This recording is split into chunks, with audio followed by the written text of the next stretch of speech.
Pão da vida, comunhão, nos-une a Cristo e aos irmãos, e nos ensina a abrir as mãos para partir, repartir o pão.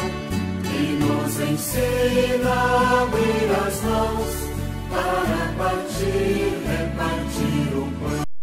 Filho, tu estás sempre comigo. Vamos repetir juntos? Se você é mulher, você vai dizer: filha, tu estás sempre comigo.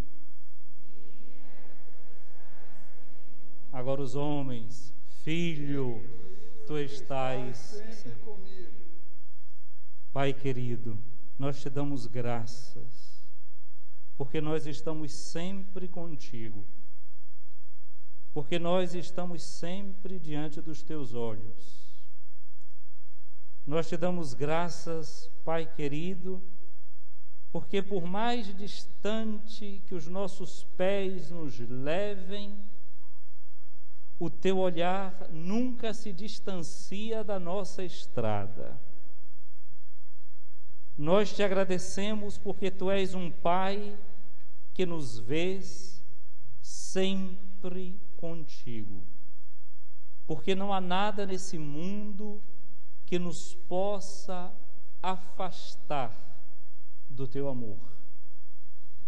Nós te agradecemos pela tua vizinhança, porque mesmo que nós possamos andar e ir muito distante, tu não nos abandonas. Nós podemos repetir diante de ti aquilo que o salmista dizia no Salmo 139: para onde irei? Para onde fugirei? Se estás no alto do abismo, dejante ou nos confins do mar. Para onde irei? Para onde fugirei?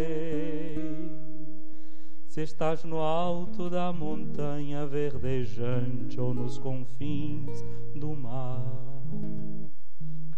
Sim, Pai, não há lugar distante para nós, nem o fundo do mar pode nos esconder da tua presença, nem o mais alto das montanhas pode nos deixar ocultos do teu olhar. Nós te agradecemos, porque tu fizeste dentro de nós a tua casa, dentro de nós a tua morada. Nós começamos, Senhor, esse rito da palavra cantando: minha casa é a casa do Senhor, minha casa é a casa do Senhor, minha...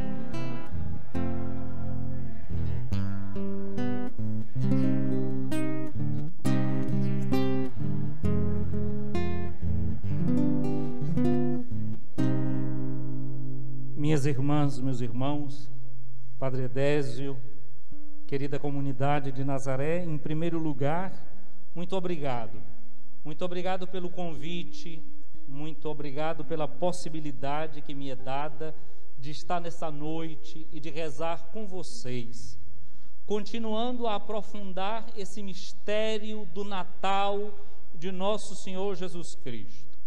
A festa da purificação de Nossa Senhora começa exatamente 30 dias depois que nós começamos a festa do Natal, porque a festa do Natal começa com as vésperas do dia 24 de dezembro, e a festa de Nossa Senhora da Purificação, a novena, começa no dia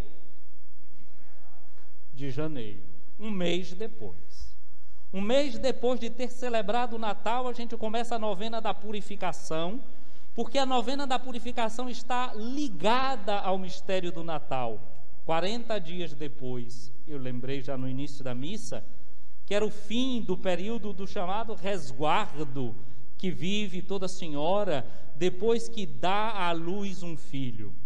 No mistério do Natal de Jesus, São João, o evangelista, nos diz uma coisa muito preciosa no prólogo do seu evangelho, O Verbo divino se fez carne, habitou entre nós. Lá na língua grega tem uma palavrinha para dizer esse habitou entre nós, um verbo que eles dizem assim, skeneuo. Skeneuo tem dentro uma outra palavra, skené, que significa a tenda, uma barraca, como os ciganos têm as tendas e armam aquelas barracas dele, ou quando os jovens vão fazer acampamento na praia, levam as barracas e acampam, uma barraca de acampamento. O verbo que está ali dentro é esse: o Verbo divino se fez carne e armou a sua barraca no meio da gente. Sim, se armavam uma barraca, os povos antigos não moravam em casas de alicerce, moravam em barracas, moravam em tendas. E assim nós estamos dizendo que o Verbo armou a sua barraca, armou a sua tenda, ou seja, ele veio morar no meio da gente. Quando a gente canta dizendo minha casa é a casa do Senhor, nós estamos dizendo que essa palavra está habitando dentro da nossa casa, habitando dentro do nosso lar. Mas Jesus, que se encarnando, armou a sua tenda no meio da gente, ele disse uma outra coisa para nós muito importante: se alguém me ama, vai observar a minha palavra, meu Pai o amará, e nós retornaremos e faremos nele a nossa morada. O Verbo que se fez carne não quis apenas morar no meio de nós, ele quer morar dentro de nós. Ele quer morar dentro de nós. E para que Jesus more dentro de nós, uma coisa é necessária: que a gente escute a sua palavra e que a gente obedeça a sua palavra. A palavra se fez carne em Maria e habitou em Maria. Maria, portanto, foi o primeiro lugar, o primeiro espaço onde a palavra habitou. Maria Santíssima, Mãe querida, nós te agradecemos porque se nós hoje podemos cantar minha casa é a casa do Senhor, tu foste a primeira casa, a primeira habitação do Verbo de Deus, a primeira morada de Jesus. Em ti ele habitou durante 9 meses, e a tua festa nos faz pensar nisso. Tu foste a morada do Filho de Deus, e tu foste esta morada do Filho de Deus porque o teu coração era puro, porque o teu coração era limpo, porque o teu coração era translúcido. Nós queremos te pedir, Mãe de Deus, ajuda-nos a que também nós sejamos essa encarnação da palavra de Deus, esse lugar em que a palavra pode morar. Quando nós olhamos para a tua imagem, Mãe querida, nós vemos que tu ofereces o teu Filho para nós. Tu não o prendes a ti, tu entregas o teu Jesus a cada um de nós, a cada uma de nós, para que nós também possamos ter cuidado dele. Mas nós sabemos que devemos aprender contigo a ter um coração puro, a ter um coração melhor, a ter um coração que não se esqueça que nós somos morada de Deus, que nós tenhamos um coração que não se esqueça que nós não nos afastamos de Deus, porque Ele não se afasta de nós. Ajuda-nos, Mãe querida, a conservar a palavra no nosso coração, porque foi essa palavra que tu conservaste no teu coração que permitiu que o teu coração fosse sempre um coração puro. O Evangelho nos diz que tu conservavas em teu coração tudo aquilo que acontecia em relação ao teu Filho e tudo o que dele se dizia. Intercede por nós, Mãe Maria, para que sejamos esta morada de Deus, esta casa de Deus. Minha casa é a casa do Senhor. Nós estamos vivendo um tempo, o Padre Edésio nos lembrava, que é um tempo que a nossa sede diocesana está vacante. Se for escolhido um padre, que será ordenado bispo para a diocese de Amargosa, vocês ou vão participar da ordenação desse padre, ou vão acompanhar a ordenação desse padre por meio da televisão. Se ele já for um bispo transferido, não vai valer nada do que eu estou dizendo como coisa futura, mas já aconteceu. Quando um padre é ordenado bispo, o bispo que ordena vai fazer uma oração de consagração. E 2 diáconos vão segurar o livro do Evangelho aberto dessa forma em cima da cabeça do bispo.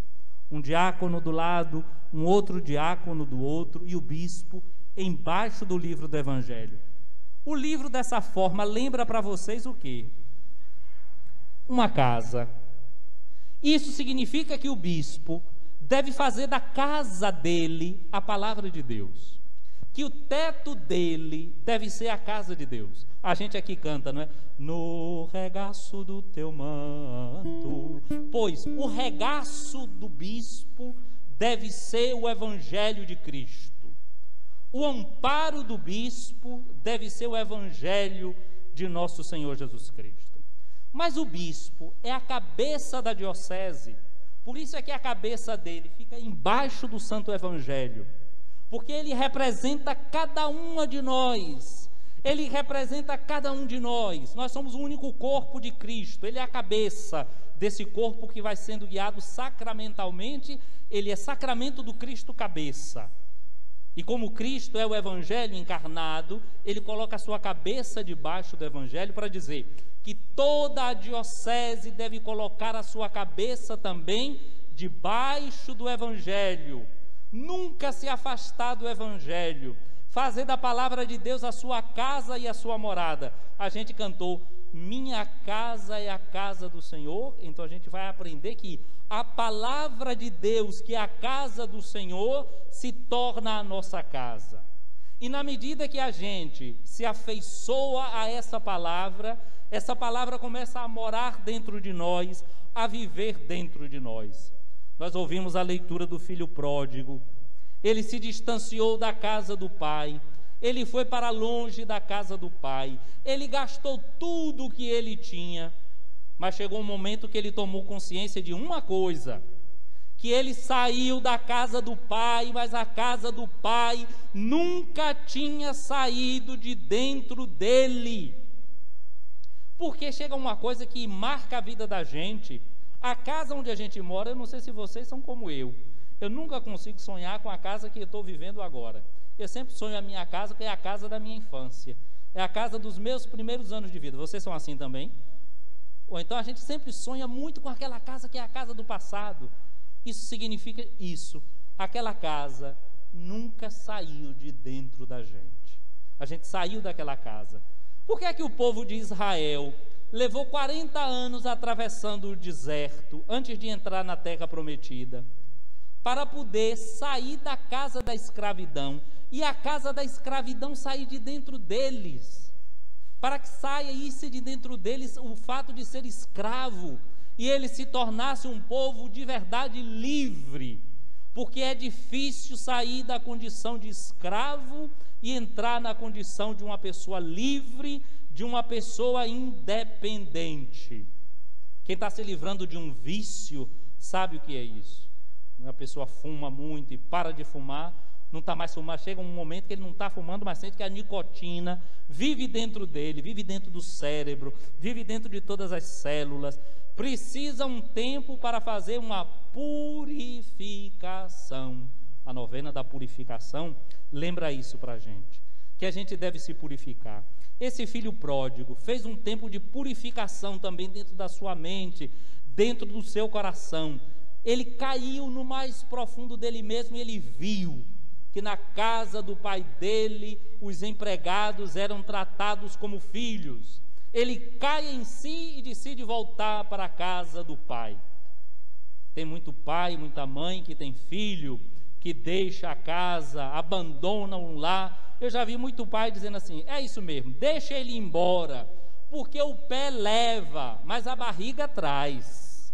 Tem muitas vezes que é assim, né? O filho ou a filha se afasta de casa, o pé leva para longe, mas depois a barriga, ou seja, a necessidade, traz de volta. Esse filho voltou atrás por causa da necessidade num primeiro momento, mas sobretudo ele lembrou o pai que ele tinha. Ele tinha se afastado da casa do pai, mas a casa do pai permanecia ainda dentro dele. E ele volta para a sua casa por causa do pai que ele tinha.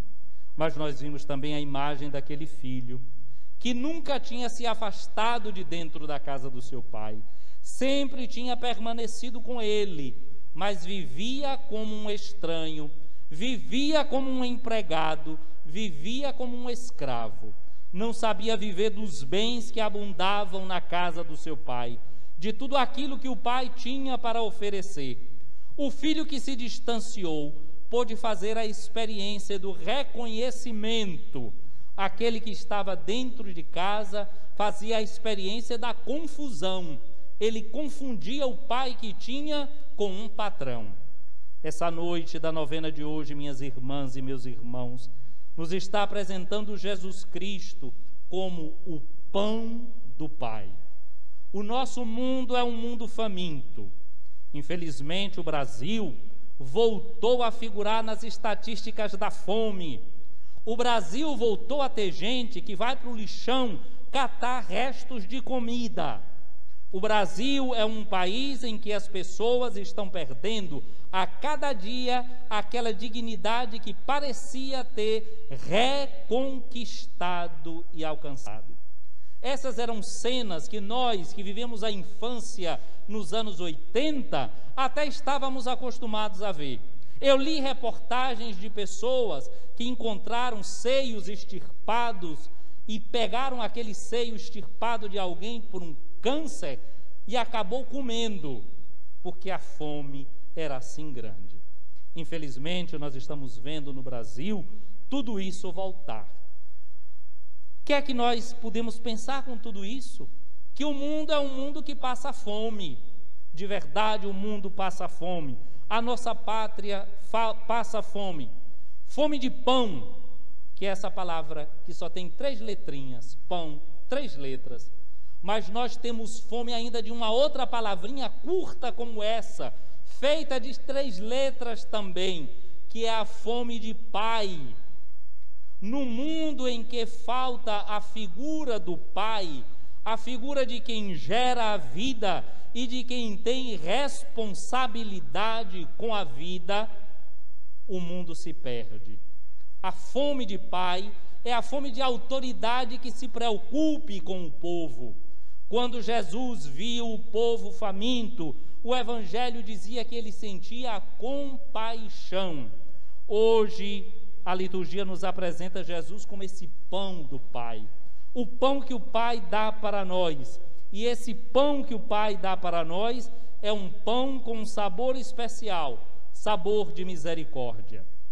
Este Evangelho de Lucas que nós escutamos, Jesus contou essa parábola porque os fariseus estavam criticando, porque Jesus se aproximava dos publicanos, porque Jesus se aproximava dos pecadores. Hoje o que nós queremos pedir ao Pai é a coragem de sermos como o seu Filho, uma igreja que seja capaz de se aproximar de quem se distancia, uma igreja que seja capaz de dizer às pessoas que esta casa do Senhor é casa delas e é casa deles, uma igreja que tenha a coragem de dizer a quem pensa que está distante aquilo que o pai do filho pródigo foi capaz de dizer: filha, filho, eu estou sempre contigo. Minhas irmãs e meus irmãos, peçamos ao Senhor essa graça, a graça de ser sinal do Pai perto das irmãs e perto dos irmãos que têm necessidade, que se afastam, que se sentem longe, que se sentem desprotegidas e desprotegidos. Que sejamos a igreja capaz de festejar, a igreja capaz de encarnar a misericórdia. Pai do céu, nós te damos graças pela tua igreja, por cada gesto concreto de amor e misericórdia desta igreja que se faz missionária, dessa igreja que não deixa nenhuma dos seus filhos, nem nenhum dos seus filhos se sentir perdidos ou perdidas neste mundo. Ajuda-nos a ser estas pessoas que vão em busca dos irmãos e das irmãs. Maria Santíssima, nós na Salve Rainha te chamamos Mãe de Misericórdia. Ajuda-nos a ser a Igreja misericordiosa, a Igreja de Jesus, a Igreja dos santos, a Igreja dos missionários, a Igreja de quem vai em busca do seu irmão, como Jesus foi em busca de todas as pecadoras e de todos os pecadores. Amém.